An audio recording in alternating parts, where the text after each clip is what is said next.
This is kind of the weird part with teaching the nervous system. Like we have to kind of pretend, oh, the central nervous system isn't there when we're teaching the peripheral nervous system, but it's actually there. So we kind of glossed over the central nervous system. Now we're going to talk more about the central nervous system.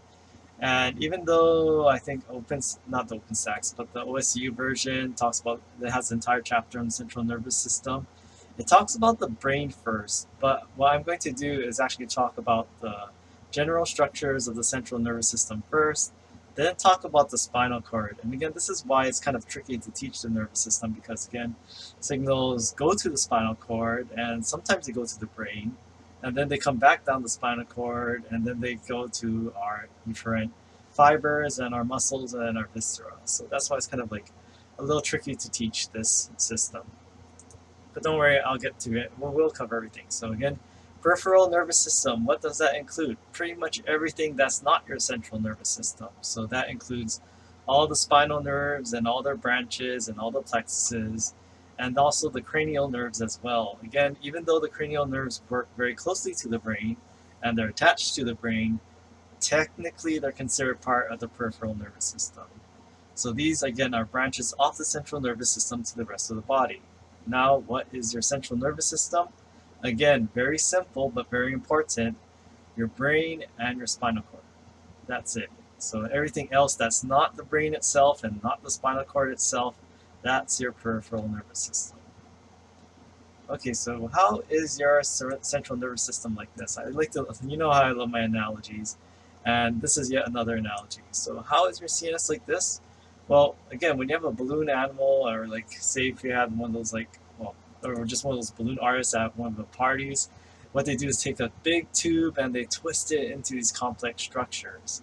So your central nervous system is kind of like that. So here's a picture or video I have here. Hi there, so I had to turn off the audio to avoid copyright issues. So what I want you to appreciate is that when you see that little colored structure, that rainbow colored structure appear, notice that tube, that's the neural tube, and it never separates, it never divides into separate parts. What you see is that's continuous, it changes shapes and twists and turns and becomes more complex overall, but notice that it is still one continuous structure.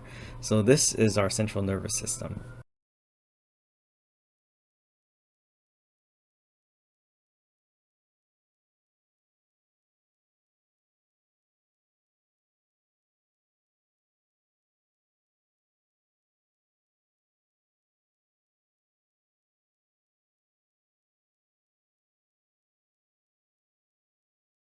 So what was the whole point of showing that? Well, again, notice that the whole nervous system started out as a tube, and that's what we saw with that multicolored kind of structure over here, this neural tube. So what's the whole point? Well, you saw how that tube, it lengthened, it increased in volume, and also twisted and started to change shape. And that's the interesting thing about the brain, like that forebrain. And do I expect you to know exactly which weeks of development? I think I'll say that for your human development, or if you're taking any sort of developmental biology or embryology course, I think that's more their domain. But what the main point is that your brain does start out as or your nervous system starts out as a structure with a hollow inside. And that inside and also the structures around it that form your brain and spinal cord, they lengthen, they change shape, and it's very interesting how like the brain, it kind of ballooned out and then ended up swallowing partially the spinal cord and the other parts that form the brainstem and that midbrain. So it's very interesting. That's why I like to say your brain and your central nervous system is kind of like a balloon animal. Okay, that's enough of that.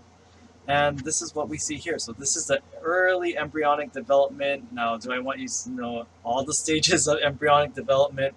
We barely get time to touch on development and embryonic development at the end of next semester. But again, this is a big part right here. We have this neural tube, and that becomes very important later on. And this part right here, so these brain vesicles and these things like prosencephalon, telencephalon, cerebrum, and this how this develops, I think it's very complex, and I wish there were simple mnemonics for that. But this is one of those things, like at least when I studied this, I had to kind of brute force my way just to learn this. I won't really focus on this for at this level, the 300 level. Yeah, this is fair game. And especially if you're taking any developmental biology class, yeah, you have to know this. And med students, they have to know this. And I think maybe the MCAT, if you're trying to get into med school, you probably wouldn't have to know this. I have to check out what they're testing on these days. But yeah, that's what you see here is that neural tube, again, it's not a solid structure. That's another reason why I bring up that balloon animal. The balloon animal is not solid all the way through, and neither is your nervous system. There's a lot of solid components to it, but it does start out as a hollow tube, as we see right here. And this is what we see. So notice that it kind of folded in and started to create that tube. So again, it wasn't a tube to begin with, but we did have that part that kind of folds over itself and forms that neural tube. Now, over here, what we have is that what happens if this tube doesn't close? So notice this tube is going from opening, and it started off as this flat, the flat structure, and then end up folding over itself. If this doesn't fold completely, what can happen is some neural defects and birth defects like this. So this is what we call Spina Bifida, and this results from an incomplete closure of this neural tube. And it is a birth defect, and it looks like a very bad welt, but this is actually due to that incomplete problems with closing that neural tube. And this is why it's very important to have a lot of vitamin B6. So nutritionists, especially if you plan on working in pediatrics and OBGYN, this is why it's very important because you need some of these vitamins for proper development of an embryo. So things like vitamin B9, this folate deficiency, that increases the risk of an embryo developing spina bifida. So it's very important why pregnant women need to make sure they're eating for 2, literally, right? Or 3 or more if they're having multiple births. But the main point is that they need the appropriate amount of vitamins for the health of themselves and also the developing baby. And this is what we can see here. So there's different degrees, like the spina bifida occulta, you see that something's wrong with here, but you don't see that big swelling here. And this is what we call meningeocele. And sometimes this one's not too bad because what can you do? Well, you can drain this fluid and then patch it up. You don't see any neural tissue in here yet.